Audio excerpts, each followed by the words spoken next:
Hi dears, welcome back to our YouTube channel. ഇന്ന് ഞങ്ങൾ രാവിലെ തന്നെ പെട്ടിയൊക്കെ പാക്ക് ചെയ്ത് റെഡി ആയിട്ടുണ്ട്. നിങ്ങൾ വിചാരിക്കും ഇവിടത്തേക്കാണെന്ന്. ഞങ്ങളുടെ യാത്രയുടെ 4ാമത്തെ ദിവസമാണ് കേട്ടോ ഇന്ന്. ശരിക്കും പറഞ്ഞാൽ 4ാമത്തെ ദിവസം എന്ന് പറയാൻ പറ്റുമോ നമുക്ക് അറിയില്ല. കാരണം യാത്ര ഏകദേശം അറിയാമല്ലോ, ചില സമയങ്ങളിൽ നല്ലോണം വൈകുവോളം ഞങ്ങൾ യാത്ര ചെയ്തിട്ടുണ്ട്. അല്ലെങ്കിൽ ചില സമയങ്ങളിൽ പുലർച്ചെ ആയിരിക്കും എത്തുക, അല്ലെങ്കിൽ മോർണിംഗ് ആയിരിക്കും എത്തുക. അപ്പോൾ യാത്ര ഒരു 5-6 ദിവസത്തേക്ക് ആയിട്ടുണ്ട്. പക്ഷേ പറയുമ്പോൾ ഞങ്ങൾ 4ാമത്തെ ദിവസത്തെയാണ്. അങ്ങനെ ഞങ്ങൾ ഇന്ന് ആലപ്പുഴയിലെ ഹൗസ് ബോട്ടിലേക്ക് പോകാമെന്നാണ് വിചാരിച്ചത്. രാവിലെ കഴിഞ്ഞിട്ടുണ്ടായിരുന്നു. തിരുവനന്തപുരത്ത് നിന്ന് ഏകദേശം ഒരു 6-6:30 മണിയാകുമ്പോൾ ഞങ്ങൾ ഇറങ്ങി. ഒരു 11:30-12 മണിക്കാണ് ചെക്ക് ഇൻ. അപ്പോൾ ഒരു 11:30-11:45 ഞങ്ങൾ എത്തിയിട്ടുണ്ട്. ഇതാണ് കേട്ടോ ഞങ്ങളുടെ ഹൗസ് ബോട്ട്. 3 ബെഡ്റൂമുള്ളൊരു ഹൗസ് ബോട്ടാണ് ഞങ്ങൾ ബുക്ക് ചെയ്തിട്ടുണ്ടായത്. ഇതാണ് കേട്ടോ ഞങ്ങളെ റൂം. ഇതാണ് ഞങ്ങളെ റൂം ഹൗസ് ബോട്ടിൻ്റെ മുകളിലാണ്. ബാക്കി 2 ബെഡ്റൂമും താഴെയാണുള്ളത്. ഞങ്ങൾ മുകളിലാണ് എടുത്തത്. മുകളിൽ ഇതുപോലൊരു സെറ്റപ്പ് ഉണ്ട് കേട്ടോ. പുറത്തെ വ്യൂ ഒക്കെ കാണാൻ വേണ്ടിയിട്ട് ഇതുപോലൊരു സെറ്റപ്പ് ഉണ്ട്. ഇപ്പോൾ ഓൾറെഡി മഴ ആയതുകൊണ്ടും ബോട്ട് മൂവ് ചെയ്യാത്തത് കൊണ്ടും ഇതിൻ്റെ ആ സൈഡിലുള്ള താർപ്പായൊന്നും അവരെടുത്തിട്ടില്ല. ഓൾറെഡി ക്ലോസ്ഡ് ആണ്. അത് മൂവ് ചെയ്യുന്ന സമയത്ത് അവർ അത് പൊന്തിച്ച് തന്നിട്ടുണ്ടായിരുന്നു കേട്ടോ. ഇതായിരുന്നു താഴത്തെ ഒരു ബെഡ്റൂം. അത്യാവശ്യം നല്ലൊരു സ്പേസുള്ള നല്ലൊരു സൗകര്യമുള്ള ബെഡ്റൂമായിരുന്നു. കാരണം ഞങ്ങൾ ഒരിക്കലും വിചാരിച്ചിട്ടില്ല ഹൗസ് ബോട്ടിൽ ഇത്രമാത്രം സ്പേഷ്യസ് ആയിട്ടുള്ളൊരു സ്ഥലം ഉണ്ടാവുമെന്ന്. കാരണം നല്ല സൗകര്യം ഉണ്ടായിരുന്നു. എല്ലാ ബെഡ്റൂമിലും വിത്ത് അറ്റാച്ച്ഡ് ബാത്റൂമൊക്കെ ഉള്ള നല്ലൊരു അത്യാവശ്യം. ഞങ്ങളുടെ ഒരു 6 ആൾ മാത്രമേ ഉണ്ടായിട്ടുള്ളൂ. ഞങ്ങൾ ചെറിയൊരു ഫാമിലിയാണ്. അപ്പോൾ 6 ആൾക്ക് ഇത് വലിയൊരു സൗകര്യത്തോടു കൂടിയുള്ള നല്ലൊരു ബോട്ടായിരുന്നു. ഈ കാണുന്ന ആളാണ് കേട്ടോ ഞങ്ങളുടെ ഗൈഡ്.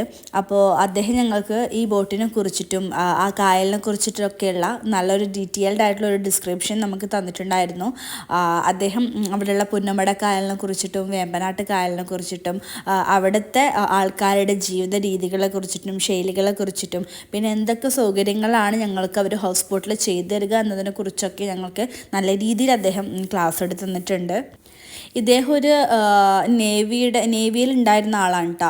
അപ്പോൾ അദ്ദേഹത്തിന് അവിടുത്തെ ജോലി റിസൈൻ ചെയ്തിട്ടാണ് അദ്ദേഹം ഈ ഒരു ഫീൽഡിലേക്ക് ഇറങ്ങിയത്. അദ്ദേഹം അത്രമാത്രം ഇഷ്ടപ്പെട്ട് ചെയ്യുന്നൊരു ഫീൽഡാണെന്ന് അദ്ദേഹത്തിൻ്റെ സംസാരത്തിൽ കൂടി തന്നെ ഞങ്ങൾക്ക് മനസ്സിലായിട്ടുണ്ട്.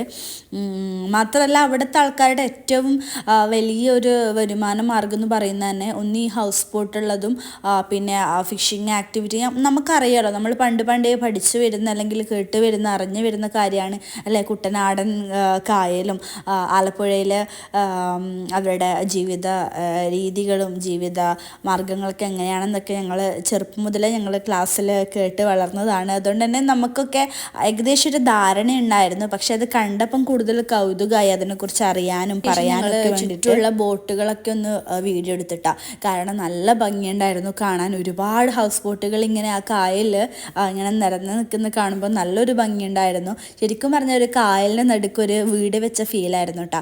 ശരിക്കും പറഞ്ഞാൽ ഞാൻ ചിന്തിച്ചു ഈ ബോട്ടിൽ ഇത്രയൊക്കെ സൗകര്യങ്ങൾ ഉണ്ടായിരുന്നു എന്ന്. കാരണം അത്യാവശ്യം കിച്ചൺ ആയാലും ബെഡ്റൂംസൊക്കെ ആയാലും മാത്രമല്ല നമ്മൾ ഇരിക്കുന്ന ആ ഒരു സ്പേസിൽ അതൊക്കെ നല്ലൊരു സോഫയൊക്കെ ഇട്ട് അല്ലെങ്കിൽ ഡൈനിങ് ചെയറൊക്കെ ടേബിളൊക്കെ വെച്ചിട്ട് എങ്കിൽ പോലും നല്ലൊരു സ്ഥലം സൗകര്യമുള്ളൊരു ബോട്ടായിരുന്നു അത്.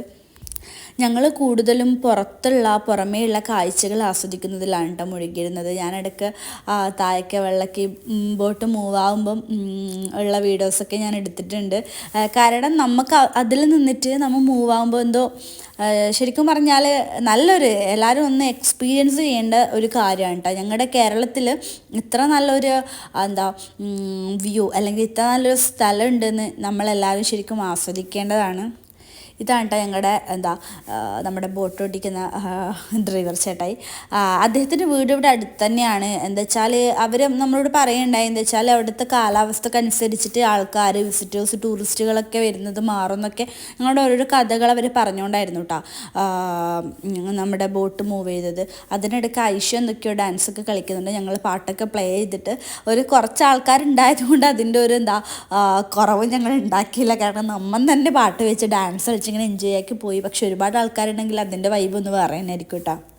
നിങ്ങൾ ശരിക്കും പോകുകയാണെങ്കിൽ ഫാമിലിയിൽ എത്ര ആൾക്കാരുണ്ടോ അത്ര ആൾക്കാരെ വിളിച്ചിട്ട് പോവുക. കാരണം അത്ര രസമായിരിക്കും യാത്ര. ആയുഷ് കൂടുതലും ഫോക്കസ് ചെയ്തത് ഇതുപോലെ ഡാൻസ് കളിക്കാനും മറ്റുള്ള ബോട്ടിലൊക്കെ ആൾക്കാരുണ്ടാവില്ല അവരെ കുയ് ഹായ് എന്നെല്ലാം വിളിച്ചിട്ട് കളിക്കാനൊക്കെയാണ് കേട്ടോ. പിന്നെ ഈ ഒരു എന്താ ഇപ്പം കാണിച്ചൊരു ഇതില്ലേ എന്താ സ്റ്റോപ്പ് പോലുള്ള അത് നമ്മുടെ ഈ കുഷി സിനിമയിലൊക്കെ നമ്മൾ കാണുന്നില്ലേ, അവരുടെ ഗവൺമെൻറ് സൗകര്യം ഉണ്ടാക്കി കൊടുക്കുന്നത്, അത് യാത്ര ചെയ്യാൻ സൗകര്യം ഉണ്ടാക്കി കൊടുക്കുന്നൊരു വേ ആയിരുന്നു അത്. പിന്നീട് ഞങ്ങൾ സ്പീഡ് ബോട്ടിലേക്ക് കയറി, ഞങ്ങൾ ഹൗസ് ബോട്ടിൽ നിന്ന് നേരെ സ്പീഡ് ബോട്ടിലേക്ക് കയറി.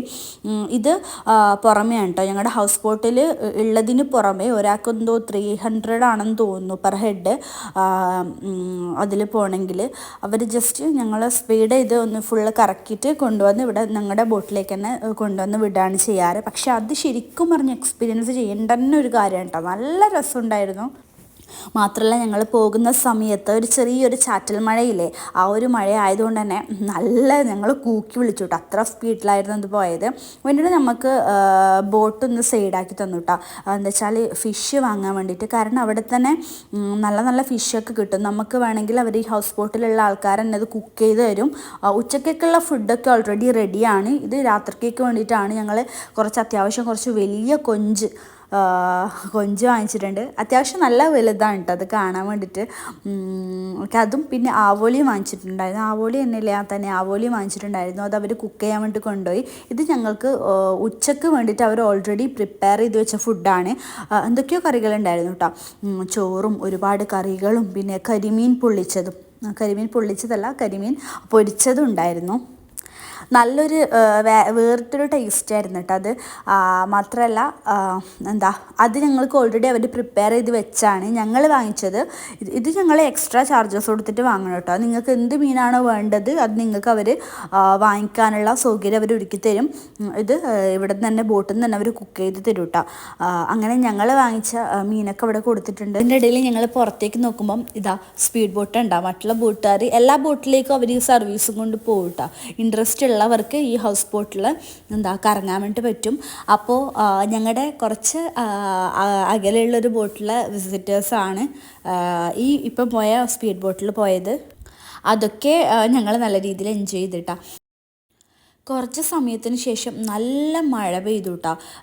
നല്ല മഴ എന്ന് പറഞ്ഞാൽ അത്യാവശ്യം നല്ല രീതിയിലുള്ള മഴ പെയ്തു. ബോട്ടിലേക്കൊക്കെ നിറയെ വെള്ളം കയറാൻ തുടങ്ങി. മീൻസ് ഈ ചാറ്റലില്ലേ, മഴയുടെ ചാറ്റലൊക്കെ ഇങ്ങനെ അടിച്ച് കയറാൻ തുടങ്ങി. അപ്പോൾ ഞാൻ ശ്രദ്ധിച്ചിരുന്നൊരു കാര്യം എന്ന് പറയുന്നത്, അവിടെയുള്ള എല്ലാ വീടുകളിലും നിങ്ങൾക്ക് കാണുന്നുണ്ടോയെന്ന് അറിയില്ല, ഒരു സൈഡിലൊക്കെ നിങ്ങൾക്ക് കാണാം, എല്ലാ വീടുകളിലും അവർ ഓരോരോ തോണികൾ വെച്ചിട്ടുണ്ട്. അവരുടെ യാത്രാ സൗകര്യത്തിന് വേണ്ടിയിട്ടായിരിക്കും. കാരണം അവർക്ക് റോഡോ കാര്യങ്ങളൊന്നുമില്ല. ചെറിയൊരു വയമ്പ് പോലുള്ള ചെറിയ നടപ്പാതകൾ മാത്രമേ ഞാൻ അവിടെ കണ്ടിട്ടുള്ളൂ. അങ്ങനെ എല്ലാ വീട്ടിലും അവർ തോണികൾ കീപ്പ് ചെയ്യുന്നുണ്ട്. ഞാൻ നേരത്തെ കാണിച്ച ഇതാണ് കേട്ടോ ഞങ്ങളുടെ വിൻഡോ തുറന്നാലുള്ള വ്യൂ. അതാണ് വിൻഡോയിലൂടെ തന്നെ നമുക്ക് കായലൊക്കെ കാണാൻ വേണ്ടി പറ്റും. ശരിക്കും വളരെ ബ്യൂട്ടിഫുൾ ആയിട്ടുള്ളൊരു സീനായിരുന്നു അത്. പിന്നീട് വാഷ് ബേസ് ഉണ്ട്. അതിനുശേഷം നിങ്ങൾക്ക് കിച്ചൺ കാണിച്ചു തരാമെന്ന് വിചാരിക്കുന്നു. ഇതാണ് കേട്ടോ കിച്ചൺ. ഓൾറെഡി അവർ ഫുഡ് ഉണ്ടാക്കിയത് കൊണ്ട് അത്യാവശ്യം അവിടെ ഇവിടെയൊക്കെ പാത്രങ്ങളൊക്കെ കാണുന്നുണ്ട്. അങ്ങനെ അതൊക്കെ ഞങ്ങൾ എൻജോയ് ചെയ്തു. ഇത് ഞങ്ങളുടെ രാത്രിക്കേക്കുള്ള ഭക്ഷണമാണ് കേട്ടോ. ഞങ്ങൾ വാങ്ങിച്ച കരിമീനും ചെമ്മീനും അവർ ഓൾറെഡി ഫ്രൈ ചെയ്ത് തന്നിട്ടുണ്ട്. അതുകൂടാതെ അവിടെ നിന്ന് ചപ്പാത്തി, ചിക്കൻ കറി, ചോറ്, പിന്നെ വെണ്ടക്ക തോരനാന്ന് തോന്നുന്നു, വെണ്ടക്കയുടെ ഒരു തോരനുണ്ടായിരുന്നു. അതൊക്കെ കഴിഞ്ഞ് ഞങ്ങൾ വീട്ടിലേക്ക് പോകാൻ തുടങ്ങുകയാണ്. ആയുഷ് ഡ്രൈവ് ചെയ്യുന്നുണ്ട്. കാരണം അവൾക്ക് ചെയ്യണമെന്ന് പറഞ്ഞിട്ട് അവൾ വാങ്ങാനുണ്ടായത്. അപ്പോൾ ഇന്നത്തെ വീഡിയോ ഇത്രയേ ഉള്ളൂ. Okay, by.